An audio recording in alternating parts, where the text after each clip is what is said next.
এক সময় বলে আমি পুরো ভেজ খাই বা নন ভেজ খাবো না, তারপর পুরোপুরি ওর ফ্যামিলি দেখো মোটামুটি সিস্টেম করেন।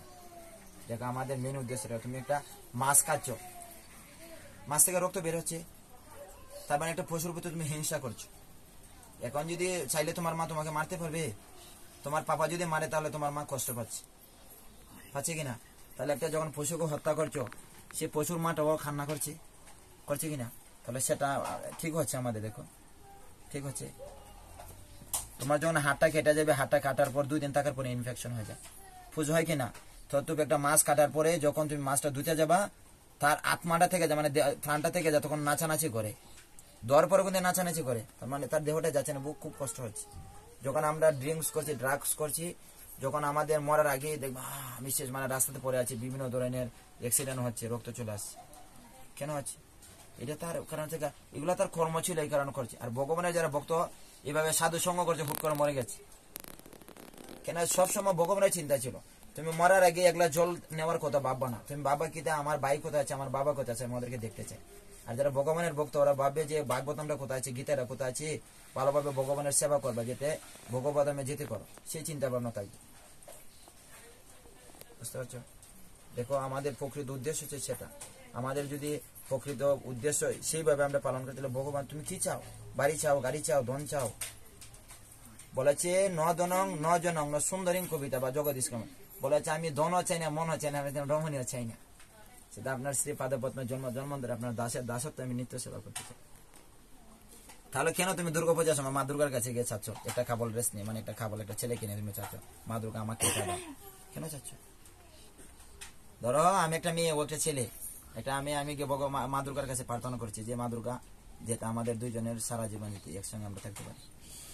দুর্গার কাছে প্রার্থনা করছি কিনা? বলেছে অন্ত বস্তু পলংতাসাং তদ্ভবতী অল্প মেধাসাং, মানে যারা অল্প অজ্ঞ ব্যক্তি তারাই এগুলার কামনা বাসনা করে।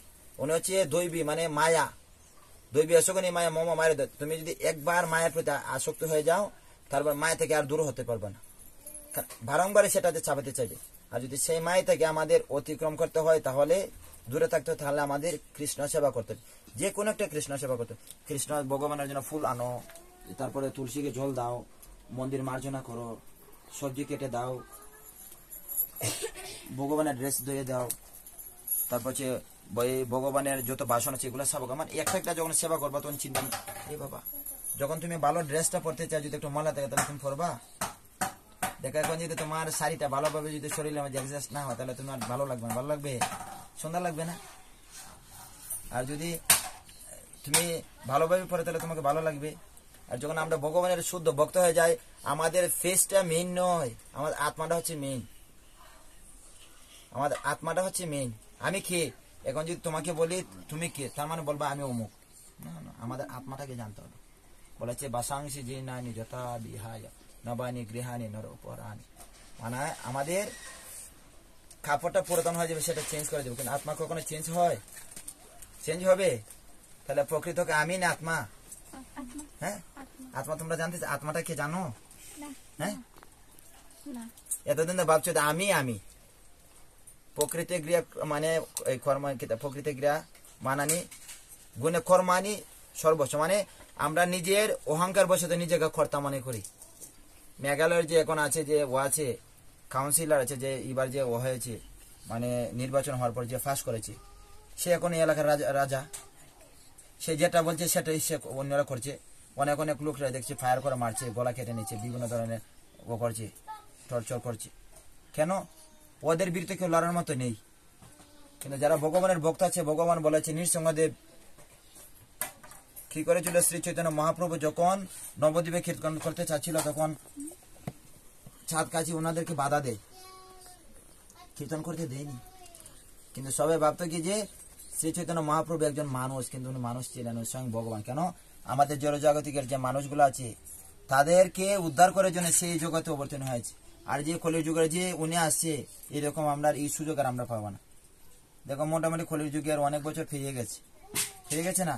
ধরেন মাতাজির বয়স এখন কত, 70+ মাতাজি, তার মানে ওখানে উনি জব করছে, জবের মাধ্যমে যদি চলে যায় তাহলে উনি ভগবান, উনি ভগবানের চিন্তা করছে। আর আমরা যদি জব করার সময় বিভিন্ন দিকে আমাদের চিন্তা থাকে, তাহলে আমরা ভগবান ধামে যাবো না। তুমি একটা শুকরের চিন্তা করবে তাহলে শুকর হবা, মানে ওই 20 টাকা ভাই যে বাথরুমের যে লেট্রিন এগুলো খাবা। তুমি বলেছি জমজম ভাবি স্মরণ বাবা, তুমি মরার সময় যেটা চিন্তা ভাবনা মানে সেরকমই যাবা। এটা লীলা খেলা, এটা আমার, এটা শাস্ত্রের কথা। তুমি যাও গীতা যাও, এটা শাস্ত্রের কথা। এখানে বলেছে জন্মকর্ম চমে ধীরবম, ভগবানের জন্মকর্ম যারা যথাযথভাবে জানে পুনরায় জন্মগ্রহণ করতে হয় না। লাস্টে কি বলেছে সর্বধর্মান পরিচয় মাম একনম শরণ, মানে সব ধর্ম ত্যাগ করে আমার শরণাগত হয়। যদি ভগবানের শরণাগত হই আমরা, তাহলে আমাদের আর কিচ্ছু লাগবে না। যত দেবদেবীর আছে কার ভগবানের নিয়ন্ত্রিত। এখন তুমি স্কুলের টিচার, যদি তোমার প্রিন্সিপাল টিচারের উপর যদি শক্তি না দেয়, মানে টিচারই করতে তোমাদেরকে পড়াতে পারবে? অনেকটা দায়িত্ব দিয়েছে, সেই জন্য তোমাদেরকে বিভিন্ন ক্লাস নিচ্ছে। তদ্রূপ যত দেবদেবী আছে প্রত্যেকটা দেবদেবী হচ্ছে ভগবানের নিয়ন্ত্রিত। ভগবান প্রত্যেকটা দেবদেবীকে ও দিচ্ছে, মানে তুমি এটা রাজত্ব কর, রাজত্ব কর। ইন্দ্র কি বলেছে, কেন আমাকে আমার পূজা করবে না, কেন গিরি গোবর্ধনের পূজা করবে?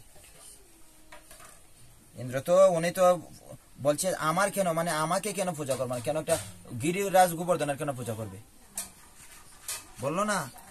তার মানে বলেছে উনি যে একজন কৃষ্ণ স্বয়ং ভগবান যে, কিন্তু ইন্দ্র জানতো না। উনি অহংকার বসাতে যে আমার উপরে তার কেউ নেই। এক সপ্তাহ কি এমন ডল দেওয়া দিচ্ছে, বৃষ্টি দেওয়া দিচ্ছে, সারা ব্রজবাসীটা হাহাকার করছে, সারাক্ষণ কৃষ্ণের চিন্তা ভাবনা করছে। ইয়াঙ্গুলে সম্ভব একটা গিরি গোবর্ধন, কিন্তু ওনার কাছে ছিল ব্যাঙের ছাতা। যেরকম একটা হাতি একটা কলা গাছকে তুলে নিয়ে হুট করে, ক্ষেত্রে ভগবানের কাছে গিরিরাজ গোবর্ধনটা ছিল ব্যাঙের ছাতা। উনি এরকম হাজার হাজার বিশ্ব ব্রহ্মাণ্ডের সবকিছু তুলতে পারবেন। তারপর অর্জুন ভগবানের শুদ্ধ ভক্ত ছিল, উনি যুদ্ধ কেন করতে চায়নি? ওনার অহংকার চলে আসছিল, মানে আমি সর্বশ্রেষ্ঠ বীর, কিন্তু আমার চেয়ে তো কেউ নেই। শেষ মধ্যে কি হলো, কার জন্য যুদ্ধ? ভীষ্ম দ্রোণাচার্যের জন্য, ওদের জন্য যুদ্ধ করবে না, ওনার পরিবার মরে যাবে। কিন্তু ভগবান বলেছে 4টা শ্লোক যখন বলেছে উনি, তখন বলেছে আমার প্রীতি সাধনের জন্য, তুমি ওদের জন্য না, শুধু তুমি যুদ্ধ করো, বাকিটা আমি দেখছি। বলেছে এই কারণে বলেছে যে এই শ্লোকটা কি জানি আমার মনে আসছে না, 27 বলছে জাতস্য ধ্রুবং জন্ম মৃতস্য চ, মানে আমাদের জন্ম হবে মৃত্যু হবে, তাদের সুখ করার কিছু আছে? এখন জন্ম হচ্ছে আবার মৃত্যু হবে, হবে কিনা? তাইলে ভগবান কোন শ্লোকে বলেছে, কালকে তোমাকে কি বলেছিলাম, কোন শ্লোকে বলেছে? 34 নম্বর শ্লোক, তদ্বিদ্ধি প্রণিপাতন পরিপ্রশ্ন সেবায়া। ঠিক বলেছে, আমাদের একজন সদ্গুরু শরণাগত হতে হবে। যদি আমি মন গড়া গুরু হয়ে যাই, যদি আমার মনে উল্টাপাল্টা বলে দিই, তাহলে সেই গুরু শরণাগত হলে তোমার উল্টাপাল্টা হবে, মানে জীবনে উন্নতি হবে না, বরং অবনতি হবে। সেই কারণে আমাদের মানে সদ্গুরু শরণাপন্ন হতে হবে। দেখো স্বয়ং কৃষ্ণ ভগবান, উনিও তো গুরু ধরছে কিনা না? উনি ভগবান হওয়ার সাথে কি উনি কারো অধীনে ছিল কিনা? তদ্রূপ শ্রী চৈতন্য মহাপ্রভু উনি কারো অধীনে ছিল, ওনার গুরু ছিল কিনা? একজন স্বয়ং ভগবান হওয়ার সাথে যদি গুরু থাকতে, তাহলে আমরা তো সাধারণ একটা পক্ষী মাত্র। আমি ওনার কাছে যাব না, তার মানে অহংকার আছে কিনা? আমাদের সেই অহংকার থেকে যদি দূর হতে চাই, তাহলে আমাদের আগে ত্রিনাদপি শুনেছে না, থরুরূপী সইস না, অমানি না মানদেন কীর্তনীয় সদা হই। মানে আমাকে একটা দুবরা ঘাস আছে না, ঘাস গরুকে যে আমরা কেটে খাওয়াচ্ছি, সেটাকে কেটে আনার পর সে কোনো মানে ওকে যে তোমাকে কিছু বলছে, তার উপরে ইট রেখেছো, সেটা জায়গাটা পুরো ছাই হয়েছে, কিছু বলেছে? তাকে জল দিচ্ছ না, কিছু বলেছে? তাহলে তোমাকে যদি নন্দিনীকে যদি অঙ্কিতা মারেও তুমি কিছু বলতে পারবা না। মানে আমাকে সেই রকম হতে হবে, বুঝতে পারছো? আমাকে সেই রকম হতে হবে, তাইলে আমাদের পারমার্থিকতা। এই কারণে বলেছে যুগায়িতম নিমেষান চস্কোষা পাবৃশায়িতম শূন্যায়িতম জগৎ সর্ব গোবিন্দ। বলেছে যদি আমি ভগবানকে 1 সেকেন্ড না থেকে 1 যুগের বেশি সময় ধরে আমি দেখতে পাই। এখানে বলেছে নামকারী বোধা নিজ সর্বশক্তি তত্ত্বাপিতা নিয়মিত স্মরণ নিকলা। নামের যে এত পাওয়ার, এই নামের যে এত পাওয়ার, এই নাম যদি সারা জীবন হরিদাস ঠাকুর কি আর কিছু করেছে? শুধু নাম করছে কিনা? তার মানে ওনাকে কে অ্যাট্রাকশন করার জন্য কিছু লোকে হয়ে গিয়েছিল, একজন বেশ্যা নারী গিয়েছিল ওনার যে তপস্যা ভঙ্গ করার জন্য। রামচন্দ্র ক্রান ছিলেন এলাকার একটা রাজা, ছিলেন কিনা? তার মানে দেখছি একটা সাধারণ ফকিরের ছেলে হয়ে সবাই ওকে শ্রদ্ধা করছে, আমি একজন রাজা হয়ে কেন আমাকে করছে না? তার মানে যত অস্পরার আছে সবাইকে ডাকছি, বলছে আসো তোমাদের এরকম এরকম হরিদাস ঠাকুরের প্ল্যান আছে, সেই প্ল্যানটা আমাদের ভঙ্গ করতে হবে। অস্পরা গেল, লোক হয়ে গেল, 1 দিন 2 দিন 3 দিন গেছে, ফুটেজটা পাঠিয়ে দিচ্ছে। শেষ মুহূর্তে কি হচ্ছে, উনি খান্না করে দিচ্ছে, তখন হরিদাস ঠাকুর বলছে দেখে নিরঙ্গ আমাকে একজন প্ল্যানিং করে পাঠিয়েছে, সেই জন্য আমি আপনার কাছে চলেছি। হরিদাস ঠাকুর বলছে আমি সেটা জানি, সে জানার সত্ত্বে আমি সেখান থেকে যাইনি। আমি যদি চলে যাই তাহলে তোমার বেশ্যাপতি, তাহলে নারীটা থেকে তুমি উদ্ধার হতে পারবা না। আজকে যদি আমি খারাপ কিছু জানার সত্ত্বে যদি আমি কারোর প্রতি শরণাগত না হয়, তাহলে এর চেয়ে বেশি খারাপ হবে। আমরা যদি কোনো জিনিস অপরাধ করে ফেলি, সেটা যদি আমি ভুল স্বীকার না করি, তার মানে খালি অপরাধ হতেই থাকবে। মরার সময় কি হবে, যখন নরকে যাবা তেলের মধ্যে ভাসবে তোমাকে, বুঝতে পারছো? তেলের মধ্যে ভাসবে। এটা আমার কথা নয়, এটা শাস্ত্রের কথা। যমদূতে কোথায় নিয়ে যাবে? যমদূতে কি তোমাকে স্বর্গে নিয়ে যাবে? তাহলে বিষ্ণুদূত কোথায় নিয়ে যাবে? তার মানে কোনটা ভালো? মানে দেখা আমাদের জড়জগতের চিৎ জগৎ আর জড়জগৎ কোনটা ভালো? চিৎ জগৎ ভালো না জড়জগৎ ভালো? কোনটা ভালো? জড়জগৎ ভালো? মানে জড়জগৎ হচ্ছে এটা, আর চিৎ জগৎ হচ্ছে বৈকুণ্ঠ লোক, যেটাতে গেলে আর ফিরে আসতে হয় না। জড়জগতে গোলক দামে গেলে আর তোমাকে ফিরে আসতে হবে না, ভগবানের সঙ্গ করতে পারবা। বুঝতে পারছো? এই জড় জগতে যদি থাকো তাহলে খাম আসবে, ক্রোধ আসবে, কারোর প্রতি দেখলে ভালো লাগবে, ধরো এই ছেলেটাকে ভালো লাগছে, হুট করে একটা ছেলেকে ভালো লাগছে, মানে এটা হচ্ছে জড় জগৎ। আর চিৎ জগৎ সারাক্ষণ ভগবানের চিন্তায় মগ্ন থাকবো, ভগবান ছাড়া কিছু জানবো। বলি কেন বলেছি, ন তোতে বাসয়তে সূর্য ন শশাঙ্ক ন ভগবান। এখন যদি আমরা লাইটটা বন্ধ করে দিই তাহলে কিছু দেখতে পাবো না, চোখ খোলা আছে, কেন? এটা জড় জগৎ। আর যদি আমরা গোলক বৃন্দাবনে চলে যাই, যদি লাইটও না থাকে, সবসময় মানে ফসল থাকবে, কেন? সেই জায়গায় ভগবানের দাম ছিল, সেটা ভগবান সারাক্ষণ লীলা বিলাস করছে কিনা? যাই হোক, আমাদের অনেক সময় অনেক কথা হয়ে গেছে, আর আমি আসতে আমার বহুত লেট হয়ে গেছে, তার জন্য আমি সবার কাছে সরি। এখন আমাদের যারা এখানে 4 জন আছে, 4 জনকে আমি 3টা শ্লোক বলবো না, ওরা তো ছোট, ওদেরকে একটা করে শ্লোক দিব।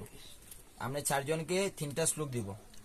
এই 3টা শ্লোক তোমরা অনেক সময় স্টাডি করবা, তারপরে সেটা নেক্সট স্যাটারডে যখন আসবে 3টা শ্লোকের উপর আমি টক শো করবো। মানে তোমরা 4 জনে একজন আরেকজনকে কোয়েকশন বা একজন আরেকজনকে উত্তর দিবে। আমি প্রশ্ন আগে দিয়ে দিব, ইংলিশ আমি প্রশ্ন, তোমরা তো বাংলা পড়তে পারো না, আমি ইংলিশে দিয়ে দিব, তারপর তোমরা এটাকে বাংলা ট্রান্সলেশন করে দিবে। বুঝতে পারছো? এই 3টা শ্লোকের ট্রান্সলেশন শিখতে হবে। শুধু আমি আসলাম এই জায়গাতে এসে বক বক কথা সময় করলাম, শুনে গেলাম, ঘরে গিয়ে আবার এটা জল খেয়ে নিচে পড়ে গেল, তাহলে হবে না। সেটা আমাকে মনে রাখতে হবে। আর যদি মনে না রাখতে হলে তাহলে সেই জায়গায় আসার কোনো মানে নেই। আমরা যদি মন্দিরে যাই, গিয়ে প্রসাদ ভালো ভালো প্রসাদ খাওয়ার পরে যদি ভক্ত না হই, এসে যদি মন্দিরের বদনাম করি, তাহলে সেই মন্দিরে আমাদের যাওয়ার কোনো মানে আছে? আমি লম্বা করে তিলক দিলাম, সবাইকে বললাম আমি বেশ খাচ্ছি, কিন্তু প্রত্যেকদিন গেলাম রেস্টুরেন্টে, বিভিন্ন পার্কে গেলাম, তাহলে আমাকে হবে?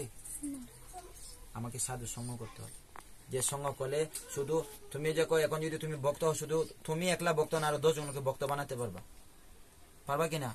এখন যে শিলংয়ে যে মদ খাচ্ছে, গাঁজা খাচ্ছে, ড্রিঙ্কস করছে, এদিকে ওদের ক্ষতি হচ্ছে না উপকার হচ্ছে? তার মানে ওরা ধ্বংস হয়ে যাচ্ছে। আজকে যদি সেই মানুষগুলোকে তুমি যদি পারমার্থিক দিকে আনতে পারো, তার মানে ভগবান তোমাকে কৃপা করবে। আর কি ব্যাপার, দেখো আমাদের পরমাধ্যে গুরুদেব জয়পাতাকা স্বামী গুরু মহারাজ ওনার গলা কেটে দিয়েছিল। উনি হচ্ছে নিত্যানন্দ গৌরাঙ্গ পার্শ্বদ। যখন উনি মায়াপুরে আসে, তখন প্রত্যেকটা দেবদেবী এসে অবস্থান করো ওনাকে দর্শন করার জন্য। ওনাকে গলা কেটে দিয়েছে। এখন যদি তোমাকে কেউ কিছু বলে, তার মানে ক্রোধ হয়ে যাবা, কেন আমাকে করলো? আর উনি বলছি এর চেয়ে আমার বেশি হওয়ার কথা ছিল, এটা মাত্র একজাস্ট। কিন্তু যে ওনাকে গলা কেটে দিয়ে উনি ভক্ত, এত শুদ্ধ ভক্ত হয়েছে, বুঝতে পারছো? তার মানে দেখো, সেম হচ্ছে প্রভুপাদের কাহিনী। প্রভুপাদ যখন ফ্লাইটে যাবে, এই যে সার্ভেন্ট, প্লেনের যে সার্ভেন্ট, ওরা তো দেখা যাচ্ছে যে প্রভুপাদে মুড়ি খাচ্ছে, ফুট করে একটা মুড়ি নিয়ে নিচ্ছে, মানে 1 কাবলা মুড়ি নিয়ে নিচ্ছে। কি ব্যাপার? যে ওনার যে সেবক ছিল বললো, আরে কি ব্যাপার? কিন্তু এক সময় এই প্রভুপাদের মানে এই মুড়ি খাওয়ার পরে এত আসক্তি হয়েছিল প্রভুপাদের প্রতি, প্রভুপাদ প্লেন থেকে নামার সময় প্রভুপাদ বললো যে দুধ খেতে হবে। ওনার সার্ভেন্ট যে সেবক ছিল বলে, এখন দুধ পাবো কোথায়? তখন যে প্লেনের যে সার্ভেন্ট ছিল, উনি যে কোনো মুহূর্তে প্রভুপাদকে দুধ তৈরি করে দেয়। 30 বছর পর যে প্রভুপাদের সেবক ছিল, যখন রাশিয়াতে প্রচার করতে যায়, তখন এই মাতাজির সঙ্গে 30 বছর পর দেখা। তুমি আমাকে 2 বছর পর দেখলে চিনবা না। এখানে একটা কলিযুগ, মানুষের ফেস সবকিছু চেঞ্জ হয়ে যায়। কিন্তু ভক্ত যখন ভগবানের ভক্ত, যখন শুদ্ধ ভক্ত থাকে, যখন আত্মাটাকে মানে চিন্তা ভাবনা করে, আত্মার চিন্তা ভাবনা করে, যে ভগবানের চিন্তা ভাবনা করে, তখন দেখবা সব মানে সবকিছু চেঞ্জ হয়ে যাচ্ছে। কারণ আমাদের ভিতরে হচ্ছে মানে মল মূত্রে ভরা। নারদ মুনি ছিলেন ভগবানের শুদ্ধ ভক্ত, শুধু ভক্ত ছিলেন না, ব্রহ্মার কৃত দিব্য মানে দিব্য ও থেকে তৈরি হয়েছিল, জন্ম হয়েছিল নারদমণি। নারদমণি কি ছিল? দাসীর পুত্র ছিল, ছিল কিনা? নারদমণি ছিলেন দাসীর পুত্র। তা আমাদের কি একজন জন্মগত ব্রাহ্মণ হতে হয়? তুমি জার্মানো জন্মগত ব্রাহ্মণ হতে হয়? হ্যাঁ, আমাদের ব্রাহ্মণ তৈরি করে নিতে হয়। আমি বললাম এখন আমি ব্রাহ্মণ, কিন্তু আমি ব্রাহ্মণের কোনো গুণ জানি না, আমি বিড়ি খাচ্ছি। এখন কি হচ্ছে, এখন পূজা করলে আগে বলে মদ আনো, একটু বিড়ি আনতে হবে, একটু গাঁজা আনতে হবে, বলে কিনা? তাহলে এটা বৈদিক কর্মকাণ্ড। আর আমাদের যারা ইস্কনে তপস্যা করছে বলেছে ভগবানের সন্তুষ্টি বিধানের জন্য যা কিছু লাগবে সেগুলো আনো, যাতে ভগবানের সন্তুষ্টি হয়। আর আমাদের কলিযুগে যুগ ধর্ম হচ্ছে হরিনাম সংকীর্তন, একমাত্র যজ্ঞ আছে এটা হরিনাম সংকীর্তন। শ্রী চৈতন্য মহাপ্রভু বলে দিয়ে গেছে, বলেছে পৃথিবীতে আছে যত নগরে থেকে আমি সর্বত্র প্রচার মূল, মানে 5000 বছর আগে সেটা বলেছে। আর এখন সেটা আমাদের জগৎগুরু শ্রীল প্রভু সেটাকে তৈরি করে নিয়েছে। ওনার পরমাধ্য গুরুদেব ভক্তি সিদ্ধান্ত সরস্বতীটা বলছে 64টা গরুর মঠের প্রতিষ্ঠাতা ছিলেন। উনি সেই আদেশ দিয়েছিল, আর সেই আদেশগুলো উনি পূর্ণ করে দিয়ে গেছে। আর যদি এখন সেটা আমরা ধরে না রাখতে পারি, উনি বলেছে 10,000 বছর থাকবে ইস্কনে, তারপর অধপতন। কেন? এখন আমাদের হিংসা চলে আসছে, মানে আমি এখন প্রেসিডেন্ট হয়ে গেছি, কেন উনি প্রেসিডেন্ট হবে? এইভাবেই ভেদাভেদ করার পরে আমাদের ভক্তির অধপতন হয়ে যাচ্ছে। আর যখন তুমি কিছু বলবা না, দেখছো একজনে কিছু করছে, তুমি বলবা না সারাক্ষণ ভগবান, হে ভগবান কেন ওরা এটা করছে, ওটার জন্য আমি প্রার্থনা করছি, যেটা ওরা সারাক্ষণ আপনার চিন্তা ভাবনা মুখে। আর আমার জন্য প্রার্থনা, হে প্রাণনাথে গোপীনা, যেতে আপনাকে আমি 1 সেকেন্ডের জন্য না বলেছি, যেতে জন্মান্তরে আপনার দাসের দাসত্ব আমি নিত্য সেবা করতে পারি, যেতে আপনার শ্রী পাদপদ্ম থেকে আমি কোনো সময় এক মুহূর্তের জন্য আমি ঘুমাতে গেলে আপনাকে স্মরণ করি, খাইতে গেলে বসতে গেলে সবসময় যেটা আপনার চিন্তা ভাবনা দেয়। যখন এইভাবে তুমি আকল ভাবে বিনয় হয়ে যখন ভগবানের প্রার্থনা করো, তখন তোমাকে ভগবান কৃপা পাবে। আর যখন তুমি ভগবানের কৃপা প্রাপ্ত হয়ে যাবে, তখন দেখবা তোমার সত্যগুণ, মানে কেউ কিছু বলো তুমি রাগ হবে না, ক্রোধ আসবে না। কেন আমাদের সত্যগুণ রজগুণ তমগুণ, এর মাঝে সর্বশ্রেষ্ঠ হচ্ছে মানে সত্যগুণটা। রজতম যখন চলে আসবে, কেউ কিছু বলে ইচ্ছা হবে, ক্রাম হবে, ক্রোধ হবে। এই কারণে বলেছে যে মন থেকে বুদ্ধি বড়, বুদ্ধি থেকে আত্মা বড়। বুঝতে পারছো? আমাদের সূক্ষ্ম স্থূল হচ্ছে 8টি উপাদান আছে, জানো? 8টি উপাদান সোনালি? আকাশ, হ্যাঁ, মাটি, জল, বায়ু, অগ্নি, আকাশ, জানো না? 8টি উপাদান আছে। তারপর লাস্টে বলেছে যে মন, বুদ্ধি, অহংকার, মানে এইটি যতটি 24টা তত মাঝে এই 8টা হচ্ছে মেইন। মাটি, জল, বায়ু, এগুলা দিয়ে আমাদের তৈরি হচ্ছে। এইগুলা থেকে এই কারণে বলেছে দেখো, মন বলবে চলে যা, বুদ্ধি বলবে যাস না, আর আত্মা বলবে বসীভূত হ। কোনটা বড়? আত্মা বড়। আত্মা বড় কিনা? এই কারণে বলেছে অসংশয়ং মহাবাহু দুর্নিগ্রহ চলন অভ্যাস না তো কোনতে বরি গেছে, আমাকে অভ্যাস করতে। তাহলে আমাকে কিভাবে অভ্যাস করতে হবে? সাধু সঙ্গ করতে হবে, জপ করতে হবে, প্রসাদ খেতে হবে, মন্দিরে যেতে হবে, গ্রন্থ পড়তে। মানে আমাকে শ্রীমদ ভাগবতম আমার ঘরে নিলাম, নিয়ে আমি প্রত্যেক দিনের ঠাঙ্গের ভিতরে রেখে দিলাম, এটাকে আমি ইউজ করলাম না, আমার ঘরে আছে, পড়ছো না, তার মানে সেটা আমার করা হলো। বলেছে যদি আমি ভাগবতম না পড়ি, প্রত্যেকজন যদি এটার পূজা করি, তার মানে ভগবানের পূজা করেছে। ভাগবতম হচ্ছে স্বয়ং ভগবান। এই কারণে বলেছে নিগম কল্পত্র বলিত বলং শ্লোক মৌদা দ্রব্য সংযতম পিবতম ভাগবতম রসমালা। ভাগবতম হচ্ছে একটা রসমালাই, যেটা একবার আস্বাদন করেছে আর কোনো কিছু ভালো লাগবে না। আমার তো মন চায় যে এইরকম তোমাদের মতো আমি নাচানাচি করতাম, এখন দেখছি আরে বাবা কেমন জানি লাগছে না, বড় হয়ে গেছি, ভগবানের ভক্ত হতে গেলে তো এগুলো করা যায় না, এগুলো করতে দরকার। ভগবানের সন্তুষ্টি বিধানের জন্য আমাকে করতে হবে। যদি আমি শিলংয়ের কালচার বলো না, দেখছি শর্ট শর্ট ড্রেস পরছে, পরে বিভিন্ন ক্লাবে গিয়ে ডান্স করছে, সেটা ওদের ইন্দ্রিয় তৃপ্তির জন্য করছে। কিন্তু ভগবানের সন্তুষ্টি বিধানের জন্য যদি তুমি ভালো ড্রেস পরে আজকে ভালো ড্রেস পরে মন্দিরে যে, তাহলে তোমাকে ভালো লাগবে দেখতে। আর যখন আমরা ভগবানকে ভালো ড্রেসিং করো, তাহলে ভগবানের প্রতি অ্যাট্রাকশন হচ্ছে কিনা। দেখো গোপালের কত সুন্দর ড্রেসিং করছে, প্রত্যেকদিন এক একটা ড্রেস চেঞ্জ করছে, তার মানে গোপালের প্রতি আমাদের অ্যাট্রাকশন আছে। আর যদি ভালো ওদের পরে গেলাম, গোপাল এত সুন্দর কি ড্রেস পরে, তার মানে ভগবানকে আমাদের কেন অ্যাট্রাকশন আছে? ওনার রূপ রস মানে সবকিছু, ঐশ্বর্য মাধুর্য যা আছে সবকিছু আছে আমাদের মধ্যে আছে এগুলা। হ্যাঁ, আমাদের মধ্যে কি আছে? একটা ছেলে হ্যান্ডসাম আছে, ওর গাড়ি আছে, বাড়ি আছে, সেই জন্য ওর পিছনে আমরা ঘুরছি, পাচ্ছি কিনা? সেটা হচ্ছে আমাদের দাঁড়া না। শেষ কথা, এখন আমাদের এখন শ্লোক স্টার্ট করবো। আমাদেরকে একটা গীতা দাও। ওদের তোমরা কেউ গীতা ননি, তাহলে তোমরা শ্লোক কিভাবে পড়বা? আমি বলে দিলে তো তোমাদের হবে না, তোমাদের বলতে হবে শ্লোক গুলা দেখে দেখে, নাহলে তোমরা মনে রাখতে পারবে না। আমি তো বললে হবে না, আমার তো মুখস্থ আছে। তোমাদের তো শ্লোক গুলা ট্রাই করতে, তাহলে তোমরা কেন আসছো আমাকে চেহারা দেখে না জেনে আসছো? হ্যাঁ